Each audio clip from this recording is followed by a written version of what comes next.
Hello everyone, welcome to Sanmarga classes. ಕ್ಷೇತ್ರ ಗಣಿತ ಅಧ್ಯಾಯದ 10ನೇ ಪ್ರಶ್ನೆಯನ್ನ ಗಮನಿಸಿ.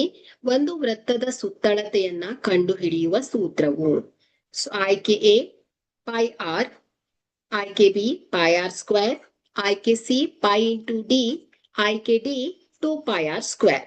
ಸೊ ಇಲ್ಲಿ ಒಂದು ವೃತ್ತದ ಸುತ್ತಳತೆಯನ್ನ ನಾವು ಎರಡು ರೀತಿಯಲ್ಲಿ ಬರಿಬಹುದು.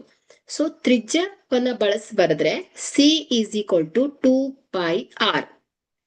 ಸೊ ವ್ಯಾಸವನ್ನ ಬಳಸಿದ್ರೆ C is equal to pi into D. So ಯಾಕಂದ್ರೆ ಇಲ್ಲಿ ಡಿ ಈಸ್ ಈಕ್ವಲ್ ಟು ಏನ್ ಹೇಳಿ 2 ಆರ್. ಓಕೆ, ಸೊ ಹಾಗಾದ್ರೆ ಇಲ್ಲಿ ಆಯ್ಕೆಯನ್ನ ಗಮನಿಸಿದ್ರೆ ಸೊ ಆಯ್ಕೆಯಲ್ಲಿ ಪೈ ಡಿ ಸರಿಯಾದ ಸೂತ್ರ ಆಗತ್ತೆ. ಓಕೆ, ಇಲ್ಲಿ ಡಿ ಅನ್ನೋದೇನು ಹೇಳಿ ವೃತ್ತದ ವ್ಯಾಸವನ್ನ ಸೂಚಿಸುತ್ತೆ. ಹಾಗಾದ್ರೆ ಕೊಟ್ಟಿರುವಂತಹ ಆಯ್ಕೆಯನ್ನ ಗಮನಿಸಿದ್ರೆ ವೃತ್ತದ ಸುತ್ತಳತೆಯನ್ನ ಕಂಡು ಹಿಡಿಲಿಕ್ಕೆ ನಾವು ಪೈ ಇಂಟು ಡಿ ಅನ್ನ ಬಳಸ್ತೇವೆ. ಸೊ ಸಿ ಸರಿಯಾದ ಆಯ್ಕೆ ಆಗತ್ತೆ. Thank you.